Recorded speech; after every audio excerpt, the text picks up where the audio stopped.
All right, we're on, man. Excellent. Still piling in. Yep, they're coming in. We got, let's see, anybody out there? Yep, the Mr. McGrath is here. Yep. Yeah, we got a Page howdy from from San Ottawa. Francisco. All right. You got a fan out there, John? Anthony Reichhouse, glad to see you on camera. Just don't stand up. Thanks, Anthony.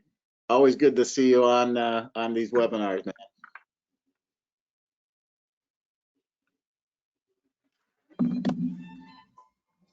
Yes, we're live, Brandon. We're good. We're just hanging out before we actually start, just a little bit. Just making sure everybody gets in. We're at about 101 right now, and we've got about a minute or so before we'll officially get started. Double D is here from Florida, and Anthony. JJ House says hello. Excellent. Mr. Wheels. Oh, what's the drink of choice tonight? I am doing a gin gimlet tonight. Dave First Trotter time having one. It's all right. God, you're gonna have to figure out what's in here. That's good. Oh yeah. Mr. Doran says that 2 of us have good haircuts, so I wonder who that is. All righty. Well, we got 7 o'clock here, so yes, it did, Wheels. We will say goodnight to the Godfather theme, and Mr. Messenbrink, why don't you kick us off? Hey, thanks. Good evening, everyone, or good afternoon, wherever you are in the world. Thanks for jumping on. These have been great. This is our 5th one. Keiko and Mechanical Hub have partnered up, and Keiko has been so kind to do these online webinars and informational series. And you know, you got 3 of the best trainers here with Dave Holdorf, Jon Barba, and Rick Mayo. So I'm just really proud of you know, the past 4. We're just rolling along. This is number 5, and what is it, John? The great debate: zone valves versus zone pumps. Right. This is the question everybody has. Which is better, zone valves or zone pumps? And you know what? Tonight, we're going to settle it once and for all with a definitive answer that you can take to the bank. Absolutely guaranteed. Awesome. Yeah. And you know, the evening setting is you can wear whatever you want. I'm in my bathrobe, and we got Jon Barba always has a nice shirt. Rick's always representing the company, and Dave, you know, he's always got. It's hard to explain, Dave. It really just is. Yeah, so grab a cocktail and enjoy the show. I'm going to pop off here, and John, good luck tonight. All righty. Thank you, John. Appreciate it. For everybody else out there, I just want to give you a good look at my shirt here, just so you get the idea of the theme tonight. It's my man Clemenza. Leave the gun, take the cannoli. That's what we're going to be talking about tonight. Leaving the gun and taking the cannoli. Or which way do you zone? All right. Very good. Hey, guys, thank you, everybody out there in webinar land, for joining us. Again, just a couple quick housekeeping things. Again, as you know, we want you to ask your questions, and you should see a little cartoon balloon. A lot of you guys know this already, but there's a little cartoon balloon on your control panel with a question mark in it, and that's how you ask your question. So if you just want to do me a favor, click on that, type in and say hi. At least I know you know how to do it. So we got a bunch of people who've already done that, but if anybody could just type in and say hi. Very good, excellent. Coming through loud and clear. Very good, all righty. So a couple things that means: everybody can hear me, which is good, and hear us, and everybody knows how to use the question thing. So outstanding. Excellent. Now, tonight's session is going to be on, again, circulators versus zone valves, the final debate. Now, before we get rolling, I just want to go over a quick review of what we went over last week. We talked about, pump curves and system curves and the importance of understanding those things, and that systems will always will always operate where the system curve intersects the pump curve, no matter what else is going on, whether it's a variable speed pump or a fixed speed pump. These curves always intersect somewhere, and that will be where the system actually operates. We talked about calculating flow and head. All right, how do we know the flow rate? How do we figure the head loss so we can properly size our circulator? We went over that. And we discussed how do we pick the right circulator using that information. With a fixed speed circulator, again, it's best to select a circulator whose pump performance curve is either equal to or maybe just a shade above that actual operating point or requirement. The closer you are, the better you are, basically, within reason, of course. So we talked about that, and we talked about what happens when you don't. It gets very interesting in the system. When you don't, that leads to short cycling, and that leads to all kinds of other problems. So that was kind of where we left off last week. And this week, we're going to talk about circulators or zone valves. Which is better? Which one makes the most sense? Which one do we want to use here? And it is the final debate. And one thing I want to make sure everybody understands, what we tell you, it's not personal, it's just business, all right? It's just business. This is one of those debates that people get really riled about. I mean, I've seen fist fights happen over zone valves versus circulators, and it's just a different way to zone. But don't take it personally. If your preferred method doesn't get the official end of debate endorsement, don't take it personally. It's not personal, it's just business, all right? So I want to make sure we're all cool with that. So let's talk about circulators or zone valves. Really, which one is better? Let's take a quick poll with you guys out there, Dave and Rick. What is your preference, Dave? Myself, I'm a zone valve guy. You've always struck me as a zone valve kind of guy. You've got that way about you. I'm the numbers guy. I'm the math guy. I like to do the math, and I know what I can get out of a circulator. So I'm going to push that thing to the limit. So that's just the way I prefer. All righty. Rick, how about yourself? Well, it depends. If a zone's big enough that affords, a whole circulator for that zone, I would use a circulator. But well, in my current house here, I've got the little actuators on the manifold, so I'm a zone valve guy. I have one system pump that takes care of 9 radiant zones. So yeah, there you go. There you go. I mean, that's a zone valve job, right? A manifold actuators that's a zone valve job.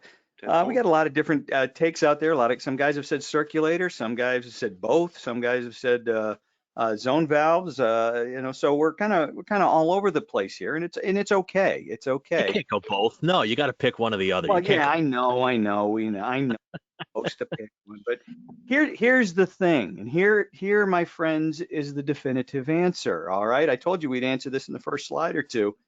Take your pick. Okay, take your pick. That's the definitive answer. Which one is better, circulators or zone valves? The answer is yes. Either one. Take your pick. There's no difference. In terms of delivering BTUs, all right, if there's no one on the internet today, whether they're on this webinar or not, if they're surfing Facebook or places they shouldn't go or whatever, there's nobody on the internet tonight that could walk into a house in the dead of winter and just wander around, the living room and say, yeah, that feels like zone valve heat to me. That can't happen, okay? There's no difference. Designed and installed property, both are going to deliver the BTUs, and they're going to deliver the BTUs very well. So that in both cases, we're talking about taking the right path. So the definitive answer is yes. They're fine. Both work and work very well. Now, are there pros and cons to each? Absolutely, and we're going to examine some of those. There are pros and cons to each, but ultimately it is a take your pick kind of a situation. Now, here we go. If we understand that there really is no difference, okay? And if we're smart like Fredo and we understand there really is no difference, if that is in fact true, we have to ask ourselves this question. If it is true, why, oh why, do we do things like this? I've been showing this slide for 10 years now, and I'm still no closer today to figuring out what the guy had in mind and why he decided to do that, all right? I had no idea why. It doesn't make any sense to me. It's it's a lot of pumps, which is terrific, but I think whenever all the pumps come on, the lights dim in the rest of the house. there had to have been a reason. The best I can come up with is maybe the guys figured out how to grow circulators hydroponically, and he's growing them in his basement, and it looks like it's harvest time. Okay, there's that. All right. Now, we like this a lot better, don't we? We like this an awful lot better. This to us looks like, oh my God, look at that. That is just dead sexy work. This is awesome. We dig that, all right? Because we know how hard that is to do. Your average homeowner looks at this and says, you know, K-Fa, what are you doing here? You know, I don't understand. You know, why do I need a nuclear submarine in my basement? And it looks like if you die, I'm stuck because who the heck's going to know what this thing does? It's a lot. You know, it looks like it's not just a little too much, but a lot too much. Now, I've never been on this job and I can't say for certain what they had in mind. The only thing I question just from looking at it is I don't know about the need for 1, 2, 3, 4, 5, 6, and then 7 different water temperatures on one job. I'm not entirely sure what the rationale is behind that, particularly when 6 of them are fixed with a tempering valve. So it's a beautiful job. I couldn't do work like that. I don't have that skill set anymore, but you know, simplicity is a good thing. Simplicity is a good thing. Now, lest you think circulators are the problem, zone valves have their challenges as well. Again, I've been looking at this slide for about 10 years, and I look at that and go, I'm lost. I got nothing. You know, I got nothing. My particular favorite part of this job, however, is right here. That high-tech, fancy European pipe support system. All right, and you know the thing is, guy probably walked away from that job and said, "Hey, it works, right? It works. Ain't that great?" So yeah, that's kind of where we're at with the zone valves and circulators. Like I said, there are pros, there are cons to each one, and you know they're done properly. Done properly, you're not going to have a difference in terms of BTU delivery. Okay, you're just not. So again, we'll talk about the pros and cons in a second. I want to take a quick break and see, A, do you guys have any questions? And B, I want to point to Dave and Rick. Do we have a special guest here who'd like to say hello? We do. Cheryl Merchant has joined us at the moment, and she is here. So she has unmuted her microphone. I think she wants to say a couple of words. And can you tell the crew who Cheryl Merchant is? Go ahead. Who am I? Lay that on me. Who is Cheryl Merchant? Sounds like a great name for a novel. I like that. There we go. Well, Cheryl is our CEO at Takeo. So she has been with us now a couple of years, and so joining us tonight. Thank you for joining us. It's great to have you guys here, so to speak, that we can all see each other. So you guys can see me, but the rest of the way. But go ahead, Cheryl. It's yours. No, just an opportunity to say, hey guys. I mean, I've been watching the show a couple different times, and I love it. I love it how you're reaching out. I love how one more time, Takeo is connecting across the waves. This is like the new norm, right? And you all look pretty sexy with your headsets on there. And luckily you can't see me because I couldn't say the same, but you know, it's all good. It's all good. I'm looking forward to the show. Enjoy yourselves. Cheers. OMG. I didn't know we could do that. Yeah, it's after dark. It's after dark. I heard something about bourbon the other night.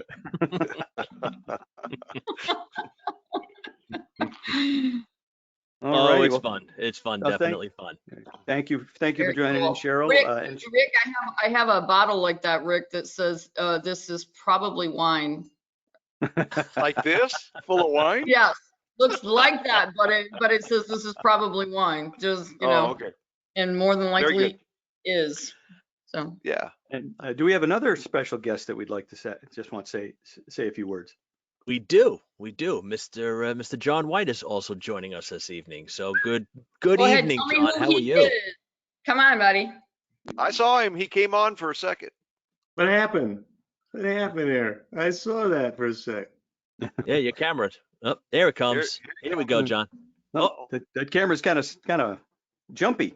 And for everybody out there, John White, there of course, is the man who owns. He is the owner of Takeo International.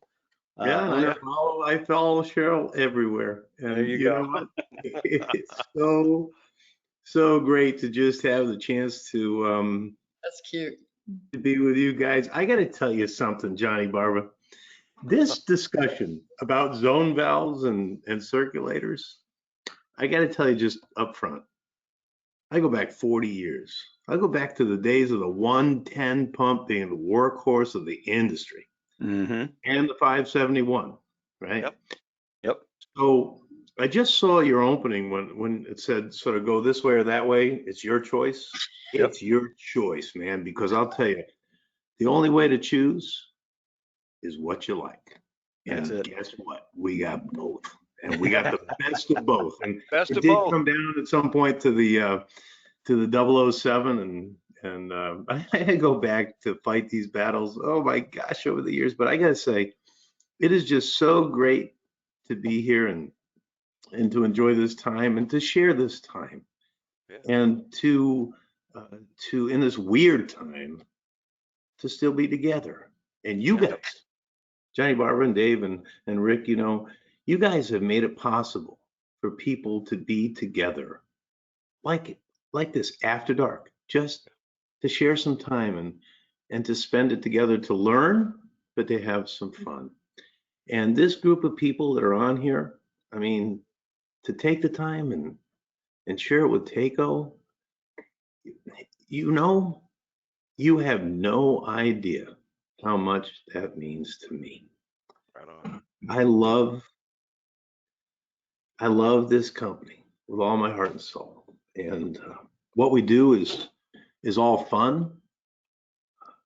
I made a principle years ago that if it wasn't fun, I'm not going to do it. Yeah. So you've made something fun again, you three, and all of you that are on here. And by golly, to have Cheryl Merchant on this thing, well, she came into this company 2 years ago and just Time flies when you're having fun. took charge and made it fun for me again. And he is that would be Winston, by the way. You I win. love it. Good dog. Who's very famous. Who's very famous in this world. He's the love of my life. And but it's so great to share this time and I love this debate about zone valves and circulators because I've been down this road all my life, and it comes down to choice. What do you like? Zone valves. Now I love those pictures, Johnny Barber, because holy mackerel, the one with the circulators. Yeah. I love that guy. I'd love to just go take his business. Thank you so much. You probably kept me in business. There you go. Zone valve guy, he didn't because those were Honeyballs or somebody else's. But I've got something to replace those when those fail, guys. But it's just so good to be able to say good evening and to have you all with us because this company is built around education, growing, developing people. It's also about fun. And right, Cheryl? Isn't it about fun? Johnny, it's funny. We've been across these states and just hearing about Takeo training. And so this was a great way for me to log on and find out what it was all about. And then it was a holy wow, of what I've been learning. Cause I've been, every time I got to see anybody, the first thing I would just declare is, hey, I do not know pumps. All right. But John, Dave, Rick, you guys have been training, and I love how you are making it simple and putting it straight out there about, what's the right way to go about this, and then to say basically whichever way you want to go, right? Whichever way you want to go, right or left. Takeo's got it. I mean, there's just so many options, and it's about what you need and about how fast, how you want to engineer it, and about how big it is, and all of that stuff. What's really interesting is I'm all about this water flow instead of this air movement right now. Oh, Johnny, you have a drink too. Sorry about that. God, and I got water in front of me. Hey, Johnny, John Mason. Can you hear me? Yeah, Johnny. Yeah, of course. How you doing? Good. How are you, man? Good. I just wanted to say, I think it's safe to say from everyone on here that it's reciprocated that we all love you very much. So keep on rocking on at Takeo, okay? Yeah, we shall, John, we shall. I just, it's what we do. And you know, I will tell you folks, and then I have a question, but I will tell you that as this company has grown and developed, and I'm sorry, Johnny Barba and Dave and Rick, to take your time, but He's taking over. yeah, You let him. no, It's like, no, who no. gave that man a mic? Well, you know what the world says. You know what the world says in Rhode Island anyway. They say, you know, a microphone, a camera, and Johnny White. It's a good damn thing. But I will tell you that just the fact that we can share this time and be together is a beautiful thing. And you guys have done such a great job. But I just love. I forgot what I was going to say. But you know, yeah, that's not unusual either. But are there any questions that anybody would like to ask me? Because I'm here for you. I'm not here for me. I'm just here to share time with you. And if anybody has a question, John, thank you for your comment, by the way. Anybody have a question for the old fat guy here? I'm just digging through a few of them here. Let me As long look as around. it Everyone's doesn't just- get down to when do the barber shops open again, because I just can't wait. You and me both, brother. No, I heard you say that yesterday, that you were going to cut some off, and I don't believe it. I don't believe it. That isn't happening. I'm right here for you guys, and you know, I just so appreciate people taking the time to spend with. We just came to hang out. That's all good. awesome. This is a new way we do it, right? This is the way we roll. Love you guys. Yeah, We can't got a wait couple to get out quick there and start comments. talking to One you from all. Robert. Oh, I'm sorry, Cheryl. No, I'm just gonna say, I mean, we can't wait till we can get back out there and start seeing everybody. Oh, But yeah, time, sorry. What, new norm. It's awesome. Just before the question or whatever, or the comment, just real quick. I have learned this one thing. In the last 2 years, there's no team in this industry, as far as I'm concerned, in the world, better than Cheryl Merchant and Johnny White. It's an amazing thing, and this company shall go, shall grow, shall prosper, and shall bring you everything you want. She is amazing. There you go. But you know what? It's all those guys behind us. You know, we joined together because we both had the same philosophy that people get it done. People get it done. And even in these rough times, I'm going to tell you, we've been getting it done, doing everything we can to keep people safe and, you know, working and praying for our customers and everybody that's out there. But at the same time, working and doing everything we can to keep this company strong, right? Because the essential work we do, I think I heard, Lord help me if he's on the line today, but I heard a few of them. We were reaching out and calling to people, and they said, you know what, you better believe I'm essential, because I'm not leaving this place unless it's in a body bag, because we got work to do. So Right. That's the way our customers feel. That's the way we feel. We are going to take care of this industry and stay strong and do everything we can to help all of you out there that need what we got.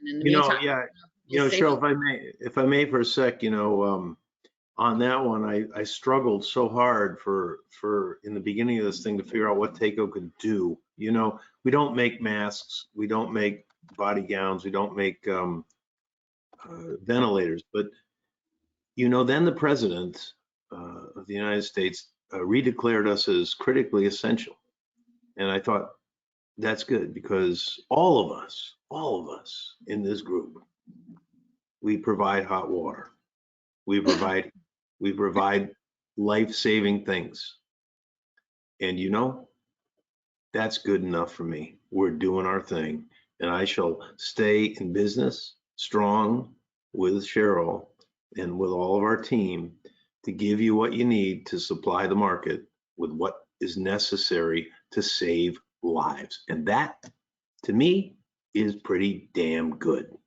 And I'll go with it. I'm proud of it. I'm proud of this company. I'm proud of all of you guys. And so there was somebody that wanted to say something.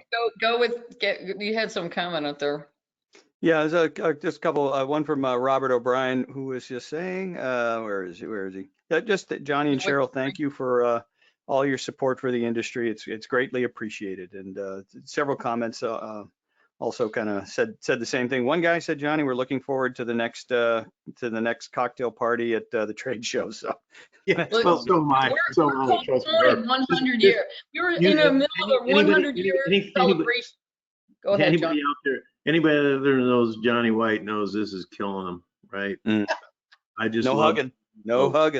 Right. No Oh, matter yeah. where. But guys, we were in the middle of this 100-year celebration. We kicked it with Asher and turning the world green, and then this little problem hit the world. So we're postponing it. We're gonna start all over next year, and we had a list. We just stopped. By the way, Cheryl, that's good. Go ahead, because we just stopped on the 100-year thing, and we'll do that next year. But go ahead, Cheryl. You can repeat that, I guess. Nope. Good enough, buddy. All right. Well, we best get back on our agenda. One other Thank you, comment Steve. though, Johnny. We're gonna hang for a while. Okay. What? I did have one other comment that somebody had posted up there. And even though we're not making ventilators and we're not making masks and things like that, but we are, as my friend Bob Eck here says, we're still build products that keep hospitals running. Yep. Right? We've got pumps and controls and things like that in our hospitals. So,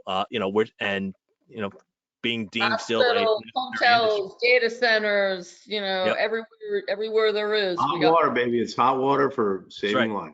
Yep. Right. Yep. Love you guys. Have a great night.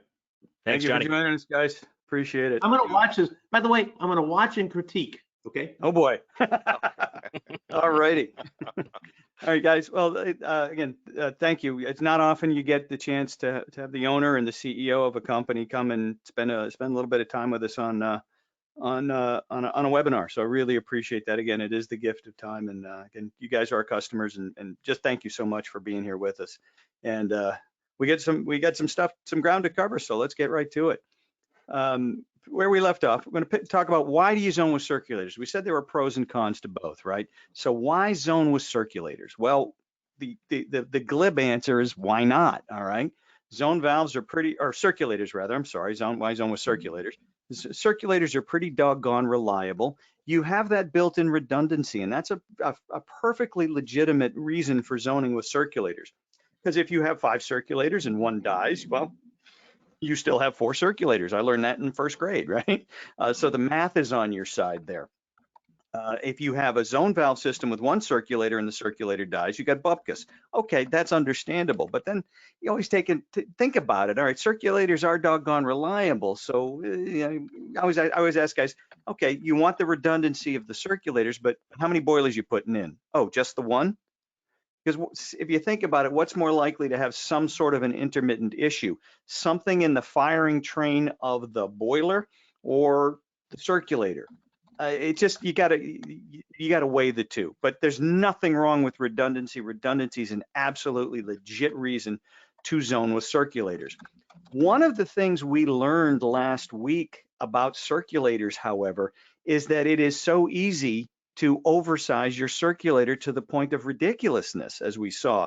If you put the 3-speed circulator into contractor no callback mode and you need 2 gallons a minute at 2 feet ahead, well, that's ramming speed for the water. I mean, that's just not good, all right? That's causing all kinds of other issues. But on the other side of that, it's damn near impossible to undersize a circulator if every zone has its own circulator. It kind of frees you from the need to accurately size a circulator. In most cases, like I said, a 007 handles almost anything you could throw at it, with the exception of a few high head radiant systems. And for that, there's the 008 or the 0015 standard efficiency.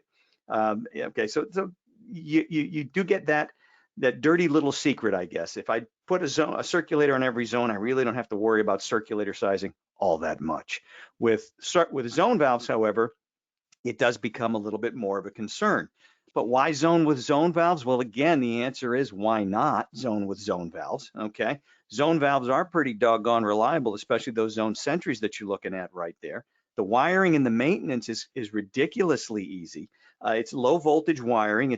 For maintenance, you simply pop that head off. It takes literally less than a second to pop the head off of with a zone sentry zone valve. You depress the little bar, and just lift it right up. It's literally about a second or less. So the wiring is easy, the maintenance is easy. We take up a lot less space. 1 circulator and 5 zone valves takes up a lot less space than 5 circulators, simply because you don't need as much room to wire and maneuver. That's important because we're seeing so many of these issues now, or these mechanical rooms now, where we no longer have that wing of the basement to create our hydronics masterpiece.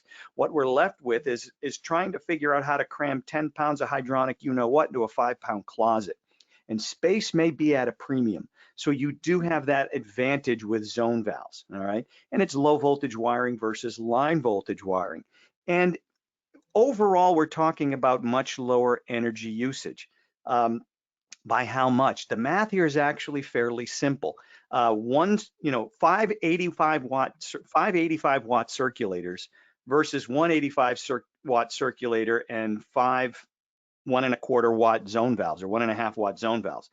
You do the math, it's pretty simple. It's about 80% less electricity for the zone valve application compared to the zone pumping application, simply because 1 circulator is 80% fewer circulators than 5 circulators. So the math is very, very simple there. There is a cost to having 5 circulators. And variable speed to variable speed, it's the same ratio. Okay, there can be an argument made, well, that 1 circulator is going to run a lot longer if it's 1 pump and all on the zone valves. Yeah, probably will. It's going to maybe start and stop less, so that's all kind of balance out. And it's 85 watts versus, or 80 watts versus 400 watts. Again, the math is fairly simple there, and it tells a very straightforward story. So over upfront and over life, you want lower energy costs. Zone valves do have to be part of the equation. But again, in either case, for most normal residential applications, you're talking,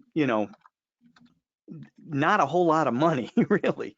The difference from going to one to the other is not going to be life-changing costs. It will be lower, and considerably lower, perhaps anywhere from $100 and maybe $150 to run 5 circulators for a winter, compared to $32 and change to run 1 circulator and 5 zone valves.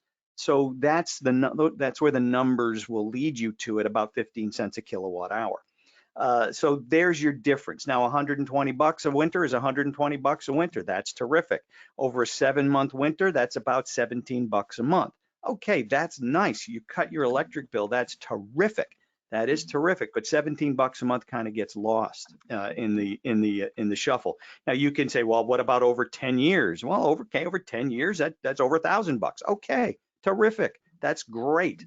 That's a difference. All right, that is a difference. So, you can extrapolate it out to the silly, or you can just say, hey, this is going to cost less and it's going to get the job done, and versus the safety of the redundancy. So that's why either way, there's pros, there's cons. If you're looking at it just for dollars, zone valves make a lot of sense. If you're looking at it because, I want to sleep at night and make sure my customers always have heat, well, then you're looking at circulators, and neither one's wrong. Neither one is wrong.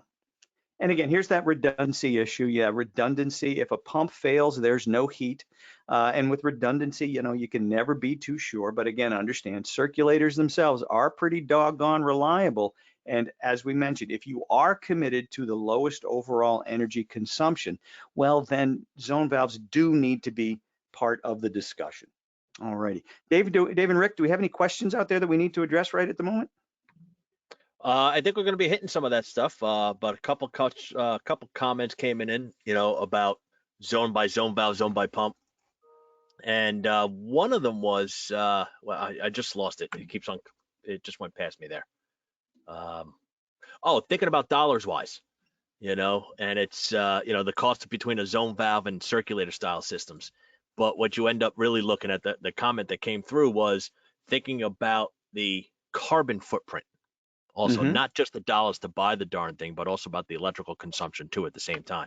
So, which I think you just hit there. So sorry about that. Some of the rebates that we see in areas are starting to look at the zone pump systems are more cost beneficial on initial install, but not necessarily on operation. Right. And again, the other thing to remember is we're talking about maybe 480 watt, roughly an 85 watt light bulb is kind of what we're talking about here, that's running for about 2,500 to 3,000 hours in most of the cold weather parts of the United States, and maybe 3,000 hours plus in Canada. So again, there's a footprint story to be told. That's one of the reasons why ECM has become one of the reasons why by 2023, 2024, somewhere around there, we're going to see, we'll see ECM, or, low wattage consumption circulators mandated for residential applications. Just beginning of 2020, they were mandated for commercial applications. But we will see that over the coming, in the coming years for that reason, again, mandating lower energy consumption circulators. So that's kind of where we're at. I see Charlie Felt asking, is the 007 85 watts? It's 80 to 85. Yeah, I will call it 85. Okay. Johnny? Actually, it was the 7E. The 7E is 44 watts. 44 watts. And that brings me to my comment. Yeah, 5 to 44 watts. Rick? Yeah, the whole concept, even though I'm a zone valve guy, now with our newer product, it somewhat more legitimizes the zone pumping aspect, because now we can actually turn those circulators to be small enough that they make more sense. As John brought up on the last session, we talked about most pumps are way oversized. Well, we have several of our circulators that have this thing called min max dial. Now, when we turn it down, and on this smaller pump platform that we're showing pictures of in here, we are talking from 4 watts to 44 watts. You can turn that down, way down.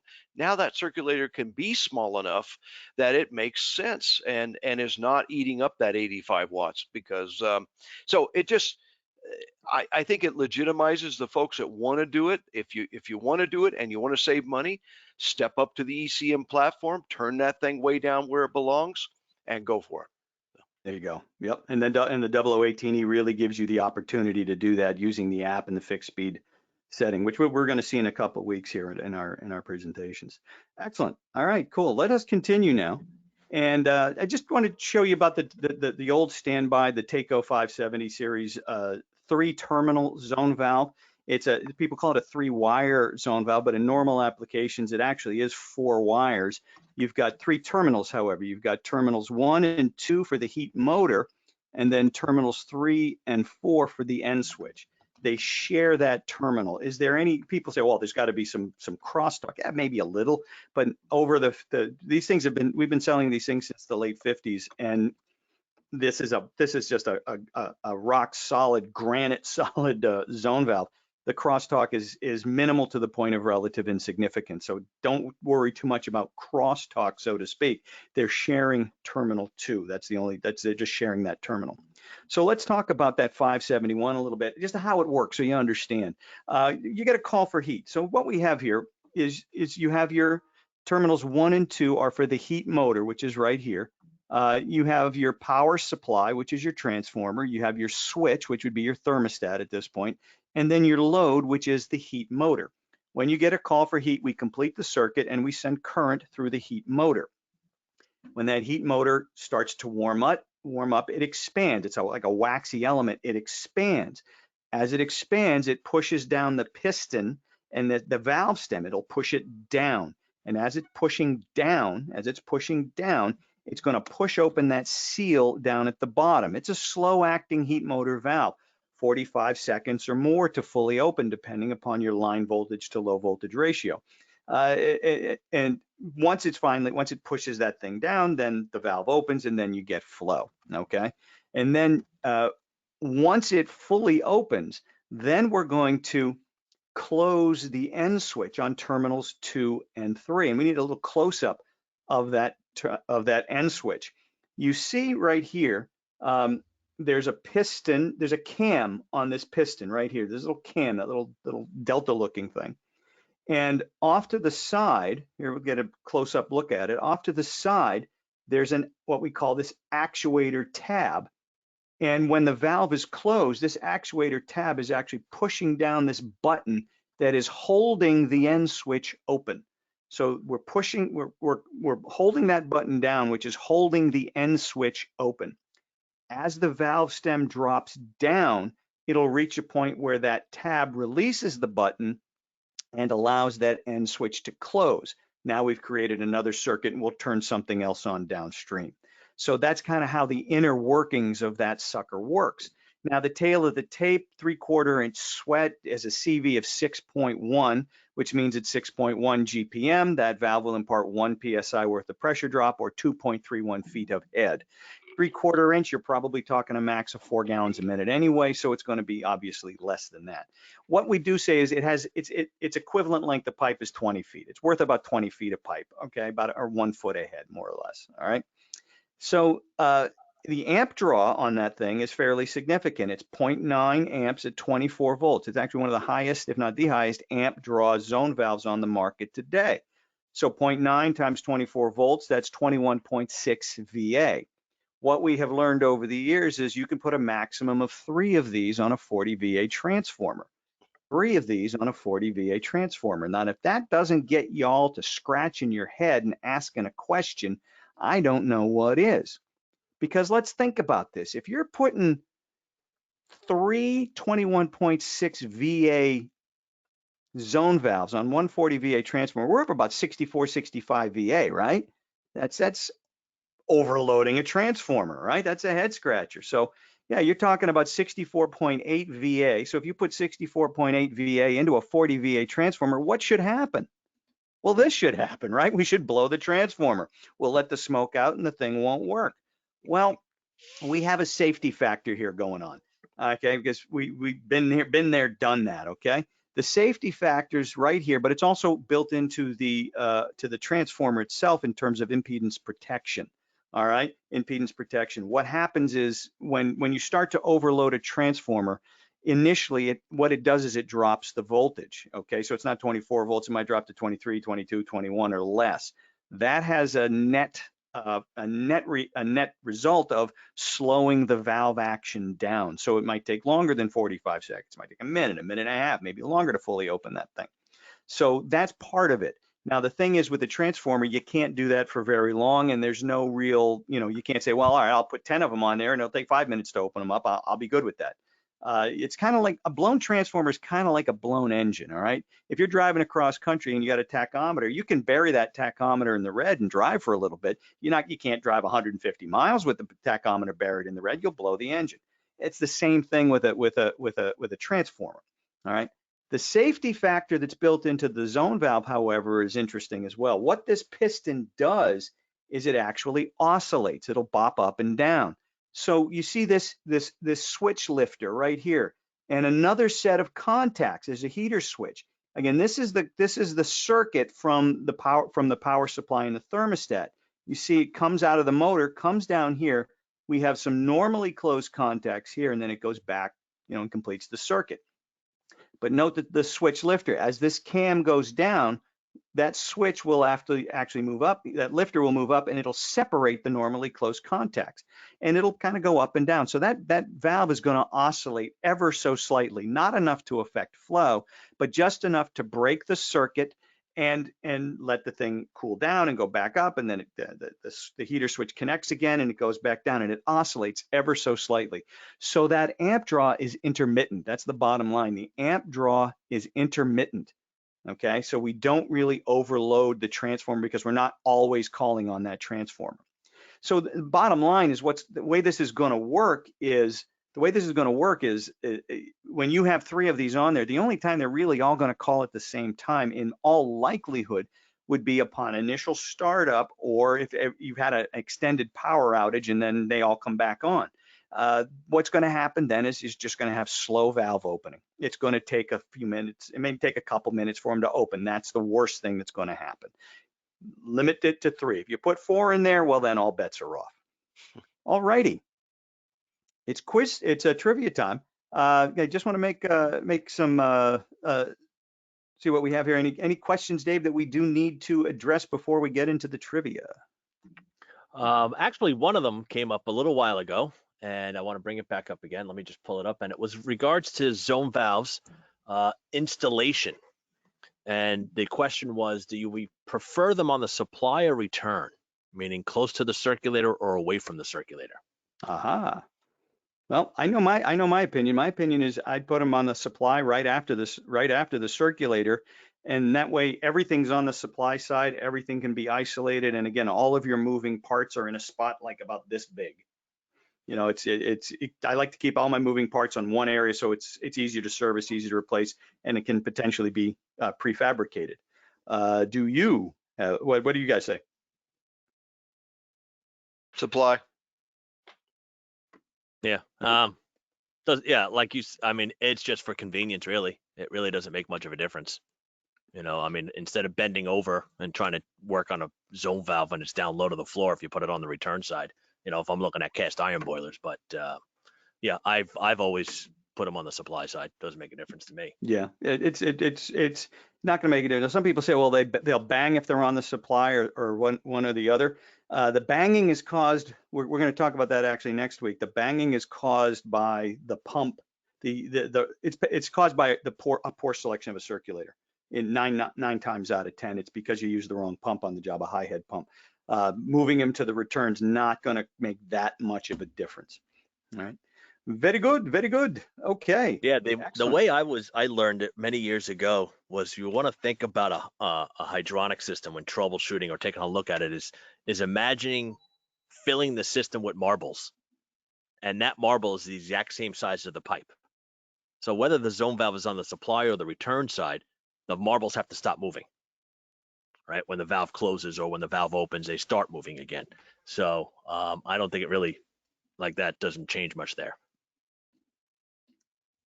Very good. All righty. See, I had one of my 571 actuators fail, kept a spare one around and changed it out in 15 minutes. Advantage zone valves for change out and keeping a spare around. Yeah, at that point, you don't have to drain the system or anything to change a zone valve head, depending upon the zone valve, but you shouldn't have to. Yeah. All righty. Very good. Very good. Let us continue. Now, we've had trivia questions the last couple of weeks, and we got another trivia question tonight, but tonight we actually have a really cool prize. The prize is going to be, because we're talking about zone valves, the prize is going to be 4, count them, 1, 2, 3, 4 Taco Zone Sentry zone valves, which we're going to tell you a little bit more about in just a second. 4 Taco Zone Sentry zone valves, as well as a Taco ZVC 404 EXP, the expandable zone valve control board.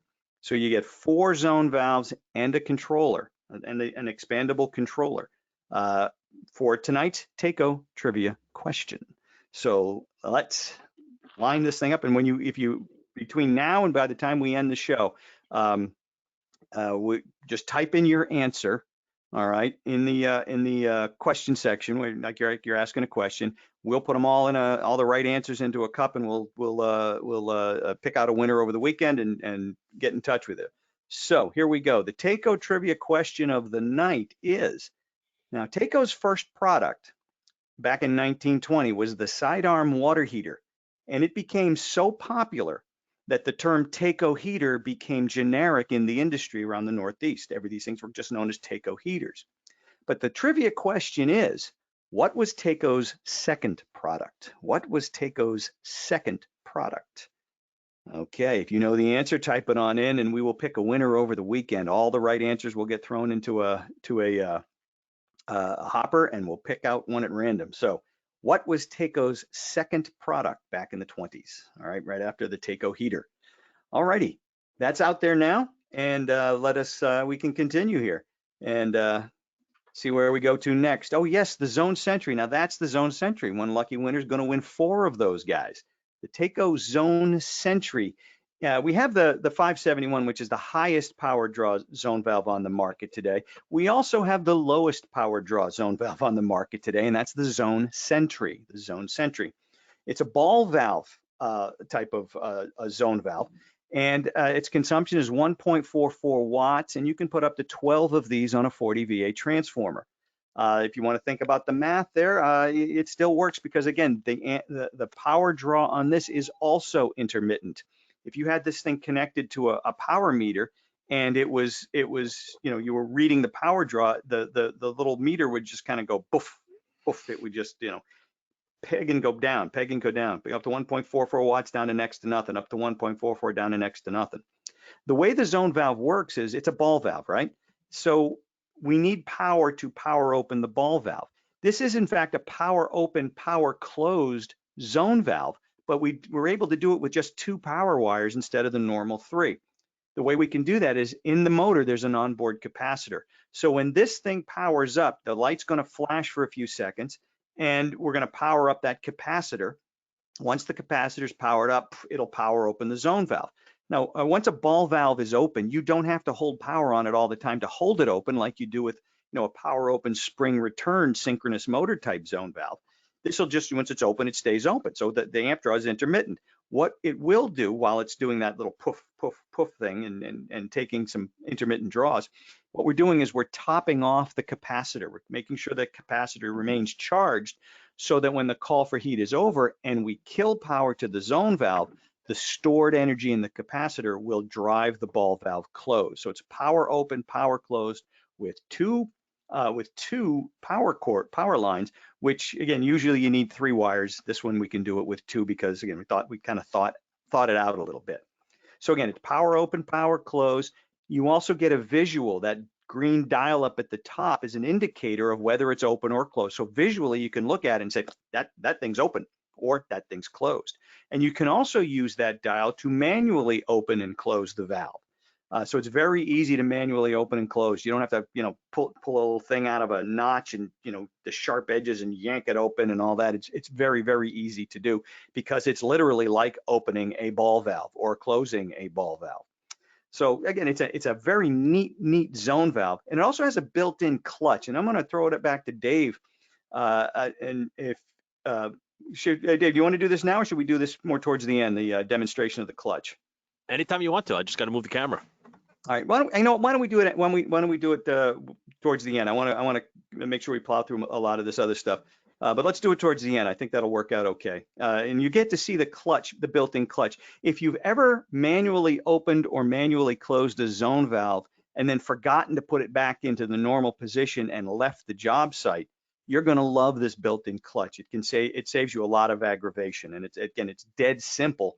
But it was, again, the folks that design these things have actually worked for a living and have kind of been where you are and say, all right, you know what, this solves a problem that people have. Maybe not the biggest problem in the world, but the built-in clutch can solve you a couple of callbacks over the course of a year.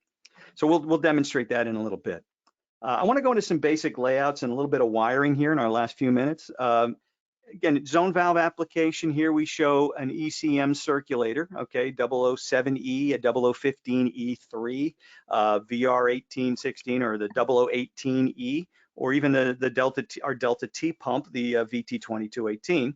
And I'm in a 3-zone zone valve job, all right, on a cast iron boiler. So this is what, again, pretty simple, straightforward. You see our 4900 here, the expansion tank and boiler trim kit, mag dirt separator there on the return side. So this is what, a typical system. How would you wire something like that up? Well, this is a standard ZVC 404. This is not the expandable kind. This is the standard kind. All right. And it's the beauty of the standard. It's just dead simple. All right. We see our zone valves wired up down below, zones 1, 2, and 3. And then we have our heating thermostats up top, also in zones 1, 2, and 3. There's a priority switch here. If there's no domestic hot water priority, which is always on the last zone, if I'm not using the last zone and I don't want priority, I simply switch this to the off position. Make sure that's off. All right. So there you go. You're good to go. What I want to do is kind of direct you down here a little bit, down in the corner, where we have a pump end switch and then a single pole double throw switch, normally open and normally closed in a common, that is dedicated to zone 4, but we can make use of this in a lot of ways. Now these are dry contacts. There's no power here. You will have to bring power to it, but we'll see how this thing works and how you will use this to wire up your systems. All right, in this case, we have our isolated end switch right here, and that goes to your boiler. All right, that just gets wired up to the boiler. All right, and like so, to TT on the boiler. That isolated end switch closes when any end switch on the zone valve closes. So when the end switch on the zone valve closes, then we'll fire the boiler. Now let's take a look at our system circulator. Now there's a couple ways to do this. You could tie the system circulator into the boiler's control and have just whenever the boiler fires, the pump comes on. That's fine. If you wanted to, you could also wire it right into the zone panel using the pump end switch. So it's simply this, it's a hot and a neutral, okay, wired up to the circulator through the pump end switch. This end switch will close when any of the zones on the zone panel call. So any zone calls, pump turns on, bada bing, bada boom, we're good to go. So pretty simple, pretty straightforward in that application. Now, what if we were doing something with a modulating condensing boiler that had a boiler circulator as well? Now, there's a couple of ways to do this. The same control can control the zone valves plus 2 circulators. We can do 2 circulators with that same control without adding anything else. And again, that's where the set of contacts down in the lower right hand or lower left hand corner come into play. Now, again, you could have the boiler pump wired into the boiler, so when the boiler contacts makes the boiler fires, that certainly can be done. 2 other options that you have. Okay, so here we have our system circulator and our boiler circulator. Okay, again, isolated end switch to TT on the boiler. But now what I would do, I can again wire up my system circulator like it was before. I simply wire it up there. Now I want to wire up my boiler circulator, and I can do it 2 different ways here. I can do it 2 different ways. I could also tie, because these switches are rated for a 5 amps and up to 1.6 horsepower, I could certainly wire both circulators right here. Okay, so I could wire this guy right like so if I wanted to. Certainly could do that, not a problem, because of the rating of the switch. That can be done. If you're the kind of person who likes to keep things separate, well, here's what you would do. You'd put a jumper from the output here to common, all right? And then this switch is normally closed, right? This is always closed. That's always closed. So we just simply wire up the boiler circulator there as well. And you could do them backwards too. It doesn't matter which order you have them in, because this switch will be open all the time until a zone calls. When a zone calls for heat and the end switch on the zone valve makes, this closes. All right, I now feed power here. This is already closed. Both of these circulators will run at the same time. All right. So there's 3 ways to run that boiler circulator. It could be wired into the boiler if it is equipped for such. It could be wired in with in connection with in the same set of terminals as the system circulator, or you could use common and the NC terminals to run that second circulator if you like to keep things separate and straight. Hey, John. Yes, sir. Just a reminder to those who are questioning that. If you recall, in this particular application, we were not using the 4th zone, which in our world is the priority zone. So some people are going to question that, but remember, that's never going to affect it because we don't have anything hooked up to the TTs on zone 4. Right. You don't want anything on zone 4. Basically, you can't use zone 4 in this application. Yeah, absolutely. If you are using zone 4, then obviously both need to go right here. Okay, on the pump end switch. Very good, very good. All righty, let's take a look at another alternative here. Now let's talk about, here's a cast iron boiler, and I'm going to add an indirect with a circulator. So I have my system circulator, I have my indirect circulator, and I have 3 zones of heat.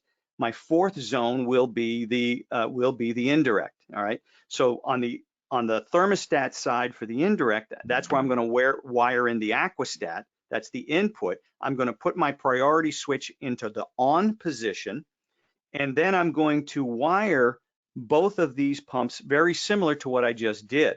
Okay, so what we're going to do here is I'm going to bring hot to one side of that pump end switch. Okay, that closes when any zone 1, 2, 3, or 4 call. Yeah, it closes when any zone. I'm going to do the jumper thing now. I'm going to, out of the other side, I'm going to go to common. So now I've brought power to this set of switches.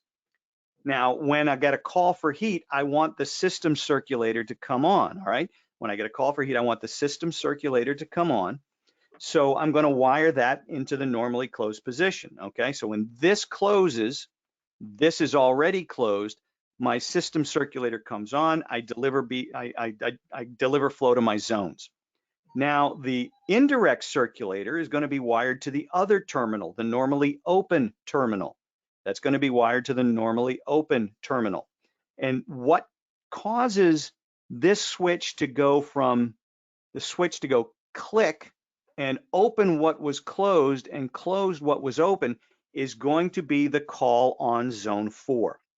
All right, so when zone 4 calls, that switch, when we're in priority, is just going to go click, and the system circulator is going to stop. The indirect circulator is going to go. I have domestic hot water priority. All right, so it's pretty simple and straightforward from that standpoint. The one thing you're going to have to do, all right, to finish this off, is going to be on zone 4, where on the zone valve terminal, you have to install a jumper, just a little hunk of wire across terminals 3 and 4 to simulate an end switch, because there's no zone valve there. The control's looking for a zone valve. There isn't one. It's looking for an end switch. There isn't one. We simply have to emulate a closed end switch, and you do that with a little jumper across terminals 3 and 4, and you're good to go. All righty then. All righty then. That's kind of a neat way to use that. So you've got all kinds of functionality with those terminals there. One of the things, guys, that is available to you in your handout section, you can download a PDF of TACO's Zone Control Wiring Guide. It's a tremendous book with diagrams of, if you can imagine it, there's more than likely a diagram in there for single pump relays, multiple pump relays, zone valve controls, mixtures of both, different types of controls connecting to different types of things. It's about 100 and some odd pages of wiring porn, if you will. I mean, there's great stuff in there. So it's in your handout section. So please feel free to download that right now at your convenience. And you'll get all of these diagrams there for you. They'll all be shown there. One question, they just want to make sure that's the most current wiring guide, and yes, of course. We just downloaded it from the internet, so it should be the most current. Yep. Yeah. All righty then. And then here's another one now. The same thing with the ModCon. Now I have 3 circulators I got to deal with. Whoops. I have 3 circulators I need to deal with, which, whoops, I went a little too quick there. 3 circulators to deal with. I've got my system circulator, I've got my indirect circulator, and I have my boiler circulator. So now I've got 3 circulators to juggle. Looks like I'm going to need another control, right? No, we can do it with the same control. We don't need another one. Let's take a look at this. Everything remains like it was, right? Everything remains like it was, but now I simply add in my extra circulator. So I have, all right, I bring power to this end switch. This guy closes. All right, here's my jumper over here. When this guy closes, my system circulator comes on and my boiler circulator comes on because that's closed here, right? So the boiler circulator fires, the system circulator fires. And again, like we said, you could also wire the boiler circulator into these terminals as well if you wanted to. And then on the normally open side of this circuit, there I can put my domestic hot water circulator. And again, I'm going to need to remember that jumper on zone 4 across terminals 3 and 4.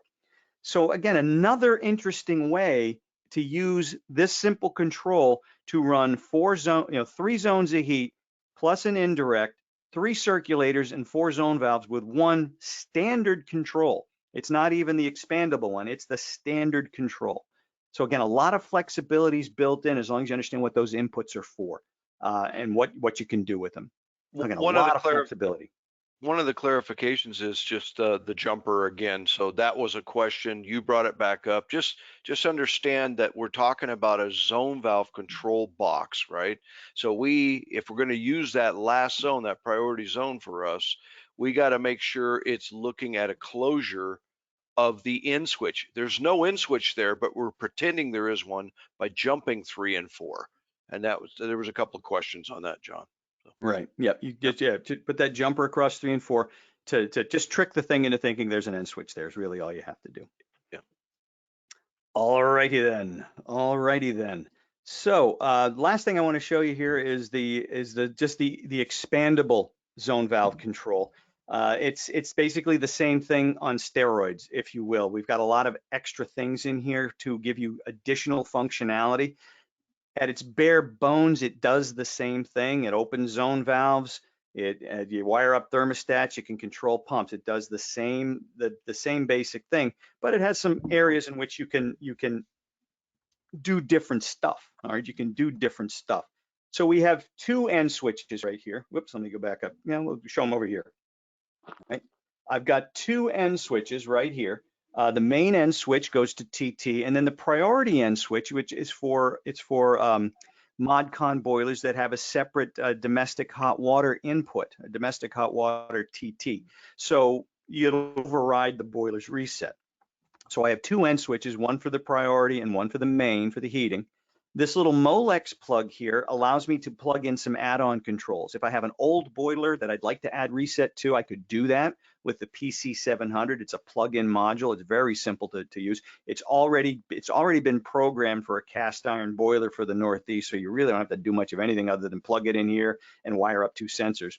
Or if you have two boilers that you want to stage and reset, you can add the PC702. Okay, and the wiring schematics for both of these are in the book, so you can check those up. They're both pretty simple to set up. Again, you have that priority end switch, and then you have the expansion terminals, ABC right here, these three terminals right here, ABC. If you can daisy chain up to 20 controls, daisy chain them together to expand your zonability, if you will. So 20 controls.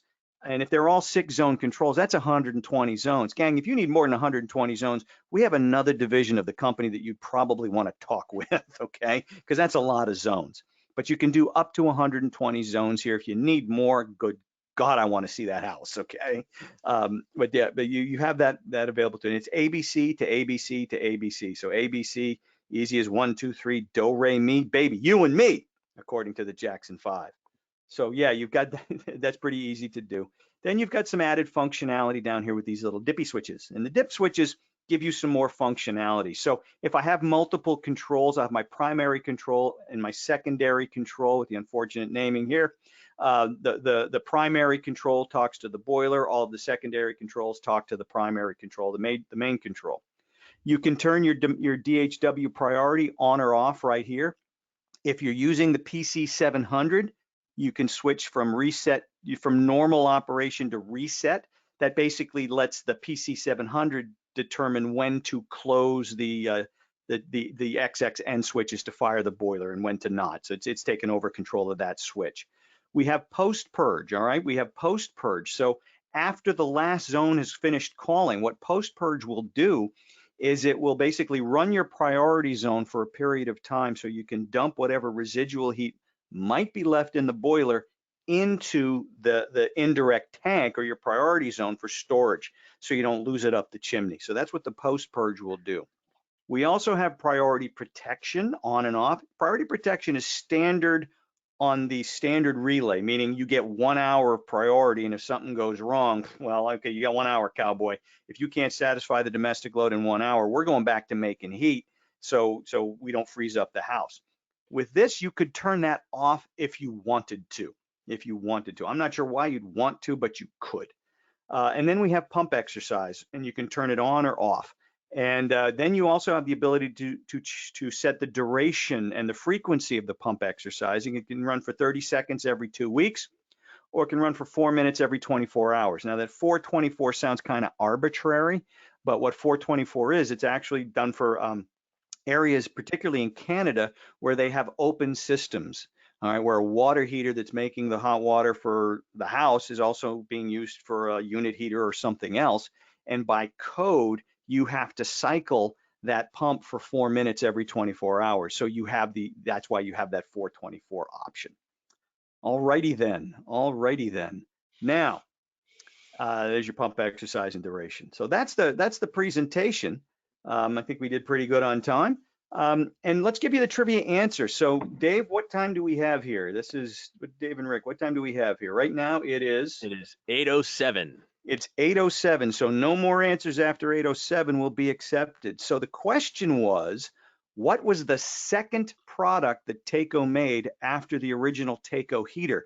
Now understand the Taco heater made a metric crap ton of really, really, really hot water, okay? That should be a clue as to the second product that we ever made.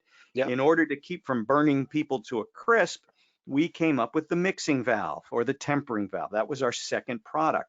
And that is also how the company came to be known as Taco. All right, the original name of the company was the Thermal Appliance Company. Big sidearm water heater, plenty of room to have that cast into the side of it. All right. Note the second product, the mixing valve, considerably smaller, not enough room to cast Thermal Appliance Company, but we could put the initials TACO. And because this was in the 20s, no one in the Northeast had ever heard of a taco, okay? Unless you were within 10 miles of the Rio Grande, you probably had never heard of a taco, so it never occurred to anybody to pronounce it taco. It was Taco. So that's how the company got its name, which, darn it, that would have been a good nickname for the good trivia question for next week, but we blew that one. You did, Hey, you you know, and live I and learn, did have that written down for next week. Yes, I did. Whoops. That's okay. It's all right. That's okay. But that's why the company has been named Taco. So that's there you go. Now that's there's our trivia question, and great week. And you know, again, the whole Godfather routine: leave the gun, take the cannoli. I don't know if you guys have seen my T-shirt. The T-shirt is my man Clemenza: leave the gun, take the cannoli. One of my favorite all-time lines. But let's talk about next week. Again, as we said before, Dave and I and Rick, we'll stay on as long as you guys have questions. Last week, we're an hour and a half of questions, which was fun and fantastic. And we'll stay on again as long as you guys have questions. We're happy to do it. But let's talk about what's up next week so you know what to look forward to for part 6. So join us next week for When Zone Valves Close and the Case for Variable Speed Circulators. I've always wondered. It reminds me of the end of the Bullwinkle episode. Join us next time for, yeah, that's what we've got. So what happens when zone valves close, and then the case for variable speed circulators as we start our discussion into variable speed circulators, what they do, what they don't do, and why they are, rebates or no, why they can be a very, very, very good thing for your system. All right. So that's kind of where we're at for next week. So excellent. And also one last reminder, Dave, how's the sticker situation? Are we still waiting on more? If you guys want stickers, contact Dave at Taco Training on Instagram, and then you give Dave your mailing address and we'll swap some stickers with you, whether you want a 100-year anniversary sticker or a Taco After Dark sticker. We got those. We're heavy duty into sticker trading. So yep, happy to do that. Yep, I got a pile of them sitting here. I did just get all my stuff to mail them out. So those of you that have requested them in the past, I didn't send them out yet because, hey, I wasn't going to the store just to go get a couple of little things. So I made a big delivery and I got my envelopes and I got my stamps and I'm ready to rock and roll. So a lot will be sent out tomorrow. So look me up on Instagram out there and I'll send them out to you all. All right. Very good. Very good. Okay. We'll stop the screen sharing here and then we'll get back to our webcamming. And okay, it's just time for more questions. We'll bring up what do you guys have on your mind? Well, there's a bunch of them that popped up out there. Yeah, no doubt. As we've been going on, I've been monitoring. So go ahead, Rick. Why does the post purge go into priority zone? Wouldn't it be better to put, I think he's meaning the energy, into the zone that just called for heat? If you had low temperature radiant zones at 100, you wouldn't want to dump that into an indirect. That would apply for mod cons running at 100 degrees, yeah, but some of the stuff we showed you was traditional atmospheric cast iron type product. So yeah, you are correct. Yeah, I mean, I think there may be a rationale for that, but one thing to do with that is I mean, okay, let's put some more heat into a zone that's already satisfied, which, okay, yeah. Overshoot, yeah. Yeah, okay, we could do that, or we could put it into a super insulated tank where the standby losses are next to nothing and let it do some good there. You guys saw my cousin Vinny, right? You know, good ass kicking $200. Take your pick, one way or the other. I mean, I don't think there's a wrong answer here, but if you ask me which is better, I'd rather put it into a super insulated tank where it's not, you know, not overheating anything. So to me that doesn't make sense. There may be instances if it's a high mass system where, yeah, it's not going to affect things too much. Sure. A low mass system, you may not want to do that. So either way, I don't think either way is wrong. I think to me, it doesn't make much sense to put heat into a zone that's already satisfied, but you know. Yeah, I look at it as what boiler you got there. You got a high mass boiler, you got a low mass boiler. All right, low mass boiler, well, leave that off. You don't have any residual heat stuck in the boiler. All right, you have a high mass boiler, anything cast iron, like Rick was saying, then yeah. Otherwise, that energy just goes up the stack when the heat shuts off. I wouldn't want to put it into the zone because the thermostat in the room said, dude, I got enough. Don't give me any more. So you got BTU sitting there. Let's go dump them into the tank. And that's why you make it optional. So we have that option in the controller too. So make it fit your system. Exactly. Very good. Now I want to make sure, can you guys see, do you see the webcams now? Or what are you looking at? Because I'm not sure, I'm not exactly sure what we're seeing here. I'm seeing us three, and now we need some feedback from you folks. Yep. Yeah, No you more guys change- seeing us? there's no more screen Webcams sharing. only. So we are seeing the Yeah. webcams. Excellent. That's all we want. That's what we want. All Okay. right. I saw a question here about a guy said he was having some trouble with the zone sentries manually opening. Let me see if I can go back and find this. I didn't see that one. Yeah. Here we go. From Edward. I'm going to say Ciccione. You're one of ours, right?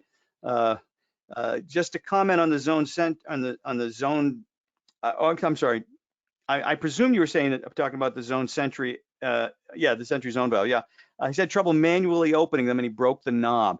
Dave, now is a good time for maybe you to take a look. One thing you don't want to do is use a screwdriver. Yeah. Right. What you Right. got to do is you press the Push button in. down and then move it like a handle.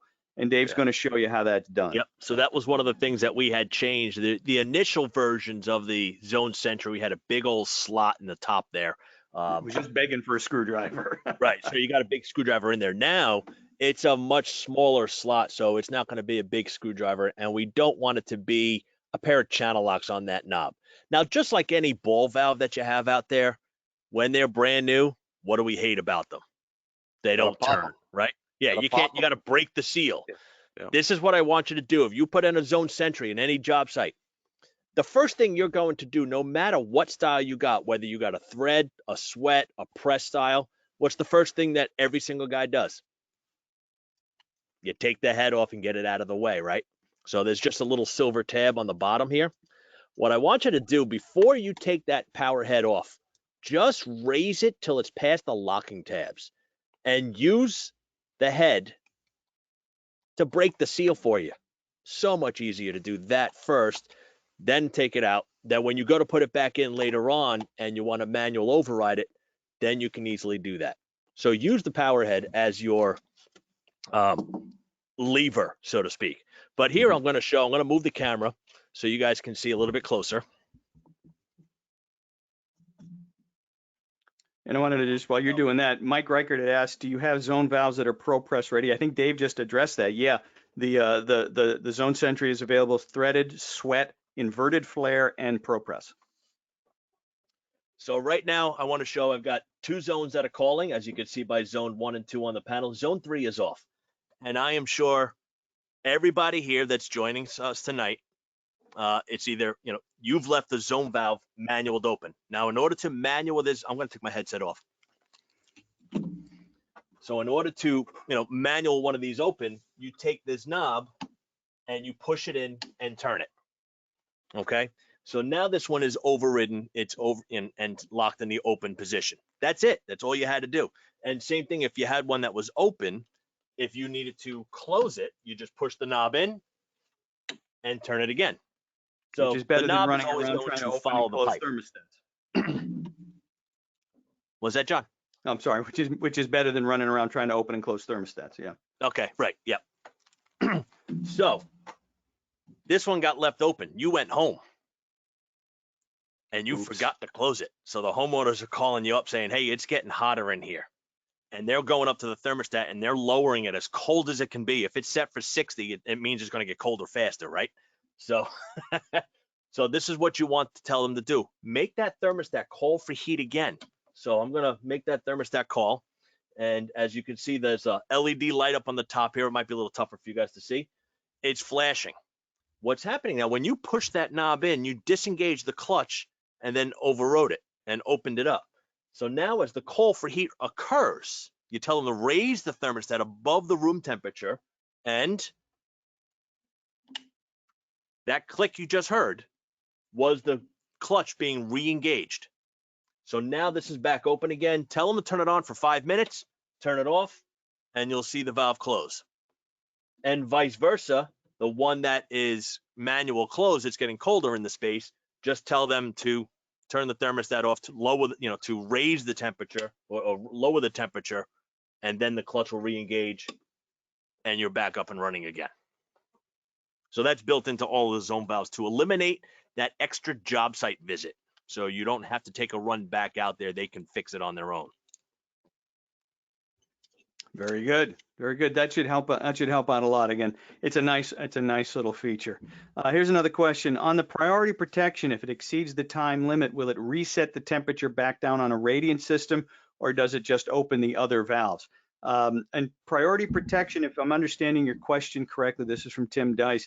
We're not the control's not going to do anything with the water temperature. The boiler's going to do that.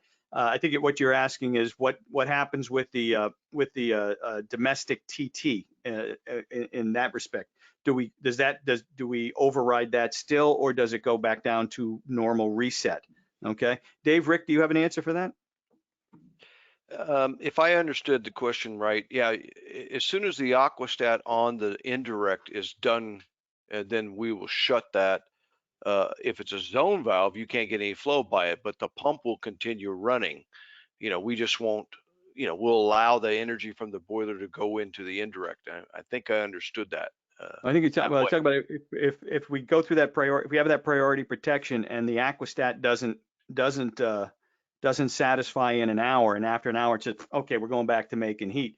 Does it kill the priority TT, or does it just go with the regular TT? Then does it allow the boiler go back into reset? I think that's what he's asking.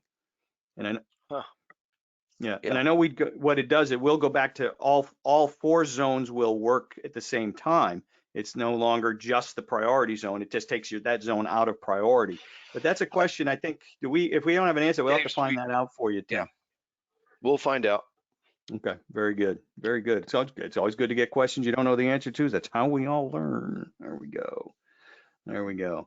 All righty, some more questions in here. Again, I think we answered Edwards. Here's one. The clutch operation we addressed, ProPress we addressed. Jordan asked about examples on how to size a system circulator for a zone valve system. That's a great question, Jordan, and it's actually quite easy. If you remember last week, we showed you how to size a circulator for a zone. What you want to do, let's say I've got 3 zones. What I want to do is I want to figure the flow for each zone, all right?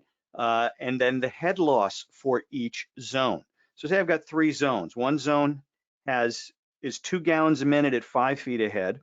One zone is 3 gallons a minute at 6 feet ahead. And the third zone is 2 gallons a minute at 5 feet ahead again. So I got zone 1 is 2 at 5, zone 2 is 2 at 5, and zone 3 is 3 at 6. What I want to do is take the total flow of the job. So I've got 2 plus 2 is 4 plus 3 is 7. So 7 gallons per minute. So the circulator, think about this, the circulator, when all of the zones are calling, is going to have to deliver the full flow for the entire job under design conditions, all right? So in that case, 7 gallons a minute, 2 gallons a minute for zone 1, 2 gallons a minute for zone 2, 3 gallons a minute for zone 3, 2 plus 2 plus 3 is 7 gallons per minute. Now, I've got head for 3 zones, 5 foot ahead, 5 foot ahead, and 6 foot ahead. The thing about head loss for a zone valve job is I don't have to add them together. I just pick the worst case one, because if my circulator can overcome 6 feet ahead, it sure as heck can overcome 5 feet ahead, can it? What we're dealing with here, Jordan, is a parallel piping system. And in a parallel piping system, the water doesn't have to go through one zone and then the next zone and then the next zone. I've got different water going through each zone. And if I can overcome the worst case head loss zone, I can certainly overcome all the others. So you add the flow together, but you pick the worst case head loss zone. So in this example, I would need a circulator that can do 7 gallons a minute at 6 feet ahead. And when I go to my circulator selection charts, that's the point I'm looking at, 7 gallons a minute at 6 feet ahead. All right. Let me know if that answered your question adequately, Jordan. That's a good question and one we get all the time. Thing is, you don't have to add all the head together. Absolutely not. There's a question on Nest thermostats and zone sentries. I have some sketches, but I don't know how to share my screen. All right, I'll bring that up right now too, because that also gets back to another question that popped up a while ago from Bill Jerome. And he asked, if you have a 24-volt Aquastat on the indirect, can you power it from a Takeo control without adding an additional transformer?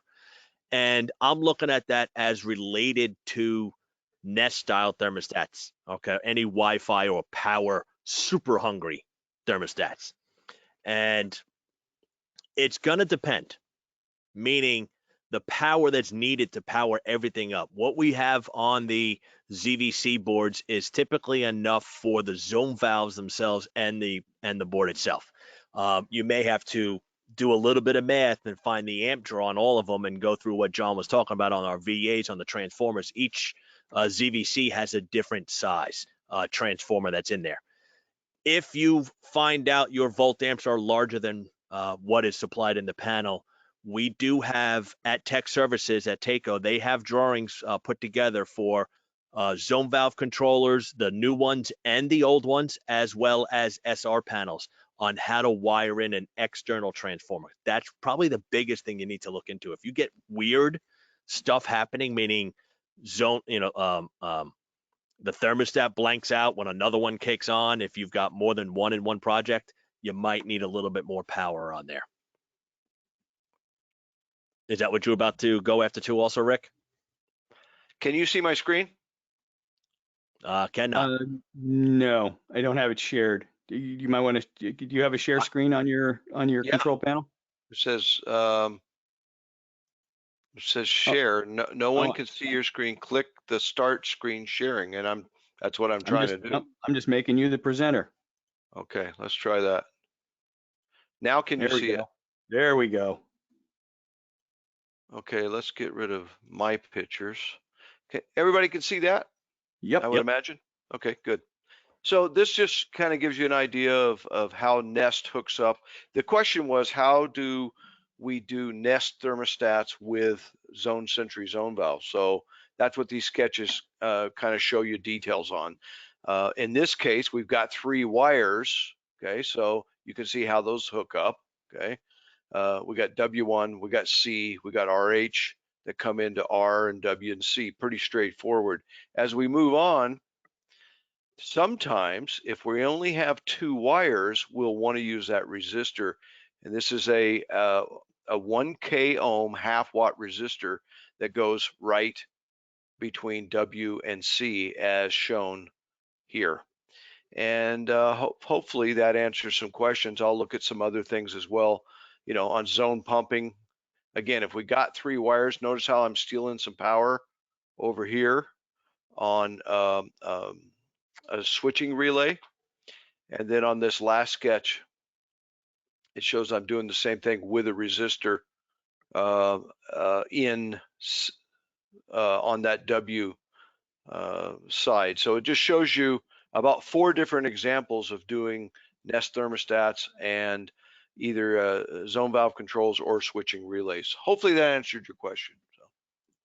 Excellent. Terrific. Yeah, Terrific. you definitely have to be careful on the SR panels about the power supply available, because those things only have a 15 VA transformer, so it may not be enough for you. And we do know, there's a lot more zone pump systems out there than there are zone valves. So sometimes they hook up one Nest thermostat in there and they're like, oh, that was fine. That's great. It's working awesome. They put the second one in and things start getting wonky out there. So you got to watch out for that. All right. Very good. Very good. I'm going to take that screen back from you. All right. Then we should all be nice and large. There we go. Okay.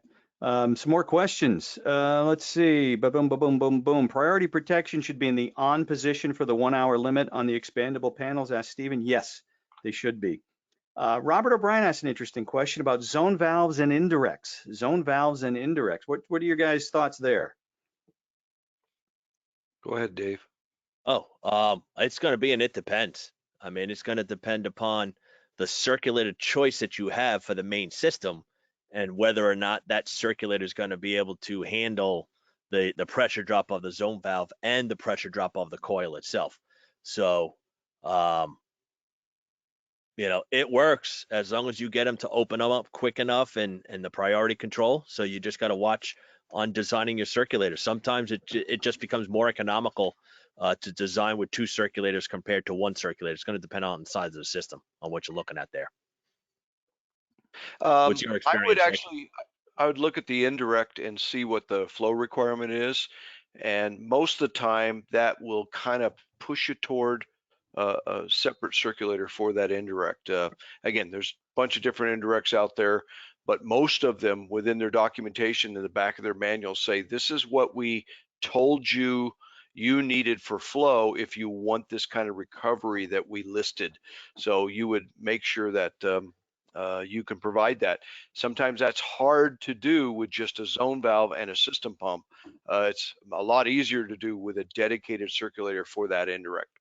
Right, especially if you need a really big pump. Yeah, because a lot of times you're going to need even with a cast iron boiler, you might need to do 10 gallons a minute at 15 feet ahead with your for your indirect. So that's going to require a bigger pump than your system needs. Now you have some issues that you need to take care of. This one's for Mike Hansen. Okay, there you go, Mike. Just, you know what I mean. Okay, we'll leave it at that. Okay. Let's see, a good trick to open the valve is to lift the valve off the body just a little bit and use the body to open it, says Bill D'Agostino. Works like a charm. Yep, that's kind of what Dave said. Absolutely. Is there any, okay, every time I try to scroll down here, we jump all over the place. Let's go back down this way. Boom, boom, boom. There was one, is any value to, what? Is there any benefit using a variable speed circulator to have on-demand hot water? Oh, for a variable speed circulator for domestic hot water recirculation. Well, as long as you don't expect it to vary its speed, no, yeah, there is. I mean, the people don't understand what variable speed circulators do and don't do. I've had people say, yeah, you're going to put this variable speed circulator on your domestic hot water recirc line, and it's going to always know the right speed to go, and it's going to constantly change. No, it doesn't work that way. It's just going to run at one speed. It's not going to do much. It can be a very, depending upon which one you use, it can be a ridiculously overly expensive solution to a problem that can be handled a heck of a lot less expensively. We have an ECM circulator for domestic hot water recirculation, the TACO 006. Now it's a variable speed circulator, but we set it up in a fixed speed. So what it is, it's an infinitely variable fixed speed pump. Variable speed circulator is not going to vary its speed in a domestic hot water recirc application. There's nothing to tell it to do that. Okay, if it's a delta P pump, it'll change its speed based on pressure differential, and there's very little, if anything, that's going to cause the pressure differential in that recirc line to ever change. So there's no real point to using that. What we do with our 006 is we have the ability to calculate what speed we need it to run at without exceeding velocity limits that can eat your pipe up in a matter of no time, but still delivering the hot water adequately. I hope that answers your question, Ferris, because that's a really good one. Okay, is there a training on the module for the boiler outdoor reset? Let me ask you this, Bruce, are you talking about the PC 700 and the 702? If that's what you're asking, we don't have one planned, but we can certainly whoop one up because they're not that complicated and pretty easy to explain. So we can do that. Okay. What other questions do we have? Is that a Mayo? I see one here from John Langan asked about, is there a maximum length of wire between the expandable boards? And I'm assuming he's talking about the expansion terminals ABC to ABC on the different ones out there. Right. And from what I've learned over the years is no, not really. It's just simple. It's fairly simple. I mean, yeah, they generally stay in the same area, but you can have a couple of them in different parts of the house as well too. So from what I understand, no, there's no maximum length. Okay. As a point of sale, TACO's inverted flare works as a replacement for brand E inverted flare without changing the flares. That is correct. Ah. Good. Yes, that was part of the point. Yeah, Is it the absolutely. same takeout, right? Yeah. Are those the newer style circuit setters from Takeo? Asked Bill D'Agostino. On your board, I don't believe, are those our new ones or Yes, no? they Those are. Oh, Yeah. they are. Yes, Okay. they are. Yep. Before the whole thing happened. Yeah. Yep. Ah, yes. So those are our new circuit setters. Absolutely. Absolutely. All All right, I righty. got a question. Rick actually answered it a while ago, but I figured I'd bring it up again too. When putting the jumper between terminals 3 and 4, in the instance of using the priority, wouldn't it keep the end switch triggered?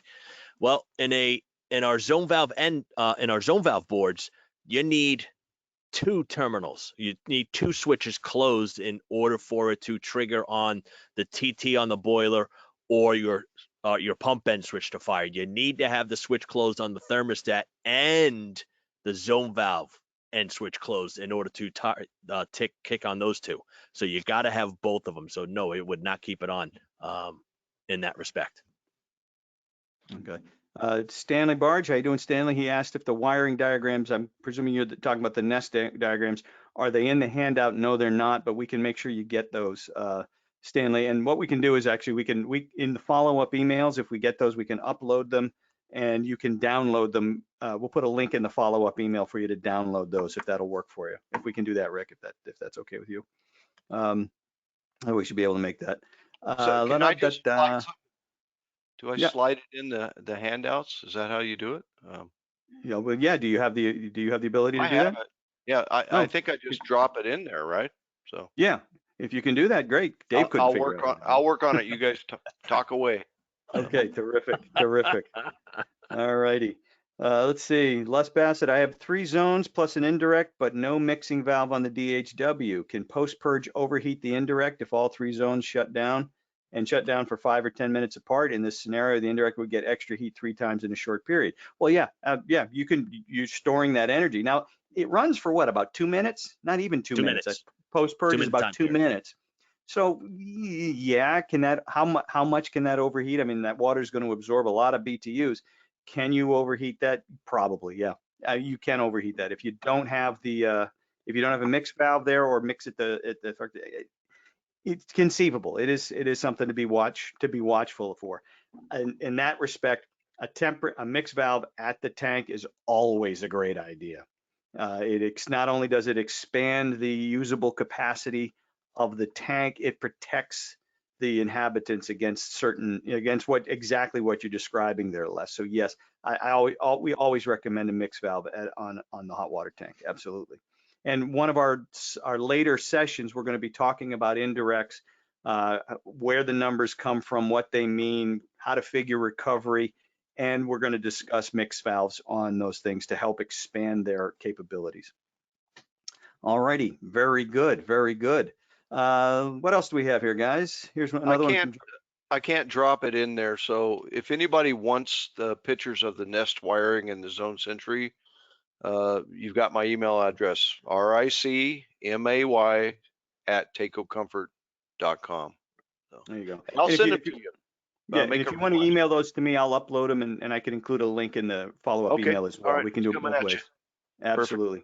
Sweet. All right. Sweet. Another question came in. Simple enough is who won the trivia question from last week? And I still have them sitting here on my desk. So we did a couple of videos on it, but Dennis Suave won last week.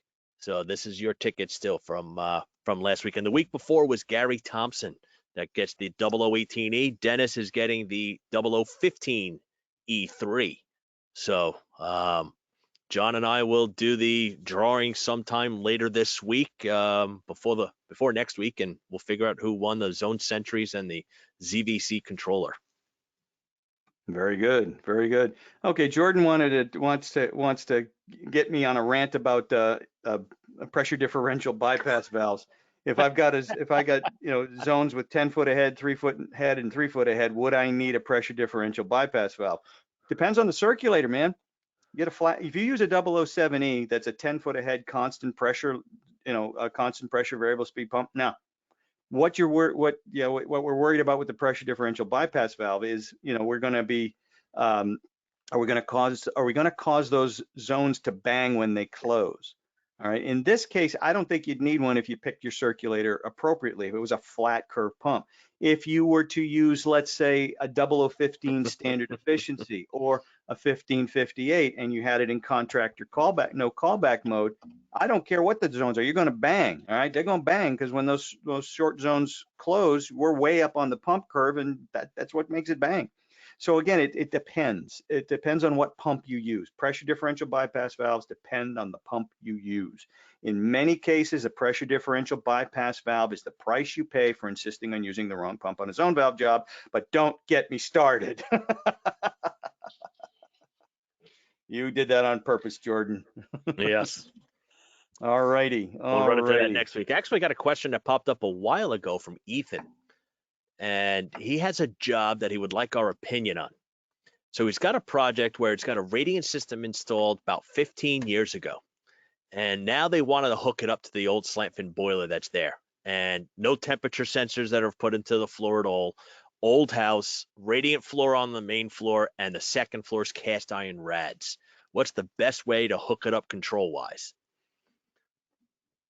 I mean, the way I would look at it, you're going to look at zone pumps. Minimum, you're going to have 2 pumps in there because you're looking at a cast iron boiler, high temp boiler.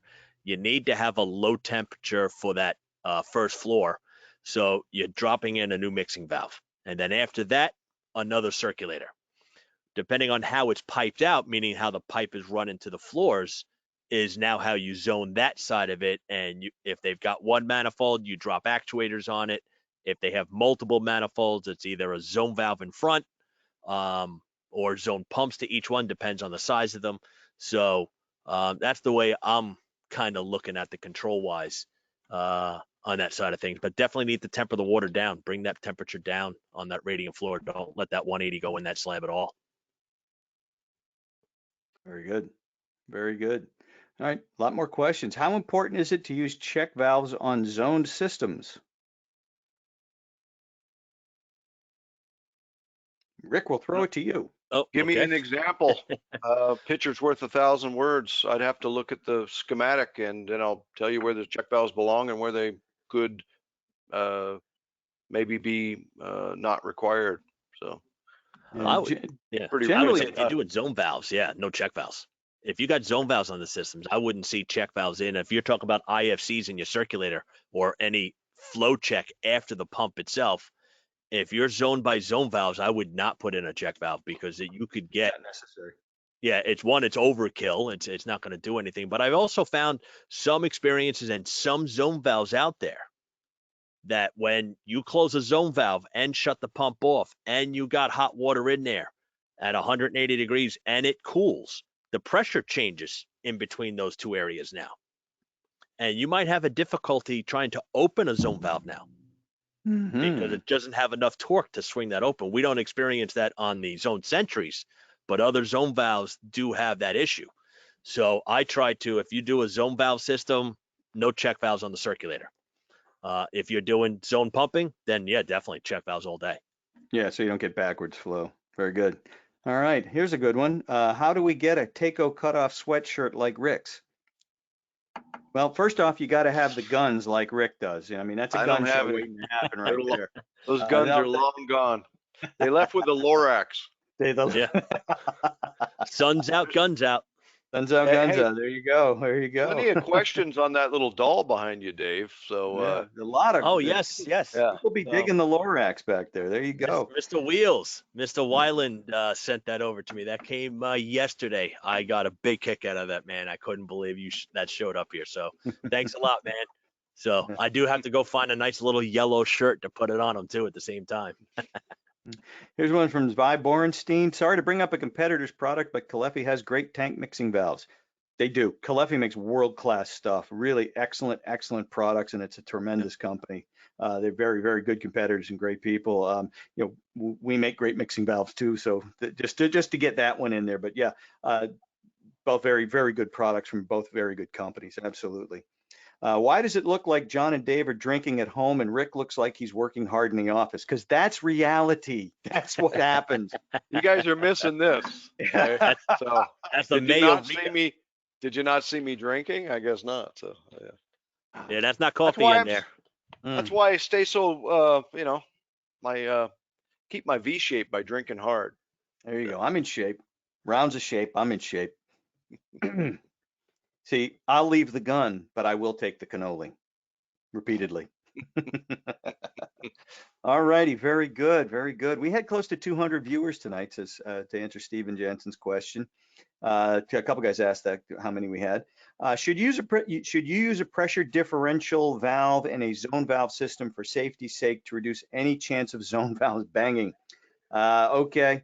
You're going to get me going there too, Dan. The answer is it depends if you choose the wrong circulator. If you choose the wrong circulator for the job, then yes, put it in. If you choose the right circulator for the job, it is not necessary. All right. A pressure differential bypass valve in 99.7% of the installations that I've seen it installed in is a Band-Aid for a self-inflicted wound. It's the price that is paid for insisting on using the wrong pump for the job. Zone valve jobs, flat curve pumps. Just keep that in mind, and 99 times out of 100, you won't need a pressure differential bypass valve. And we're going to cover that next week. We are. As a matter of fact, Dan, stay tuned. You asked what they call a brilliant question. Yes, a brilliant question. All right. Yes, sir. Jim Hillpiper asked about the RMB, the radiant mix block. Now we can bring that up. We were discussing whether to bring the RMB and the X pump block into this equation. And now, Jim, you just made me wrong and Dave right. So, okay. You're dead to me, Jim. You're dead to me. All right. So maybe a radiant class, yes. Or not necessarily radiant, but a low temp class. Low temp. There we go. We'll do some low temp classes. I think that's a great idea. What's better, built-in check valves that come with the pumps, or the regular flow check from Taco, or a spring check? Which is better? I got some ideas on that. Oh, Rick raises his hand. Rick's there. I would say the internal flow checks that we're using, manufacturers like us, and I think they do a really good job. And typically will show you what the additional resistance is. Some people have put in some check valves, just, brand X, Y, Z, downstream of the pump, sometimes really close and making noise and such. And they can have a lot of resistance. So that changes the circulator performance curve. So you want to guess at what that change is. Most of the things that we have, like ours come in the box, right? We don't install them in the pump. We want you to make a decision whether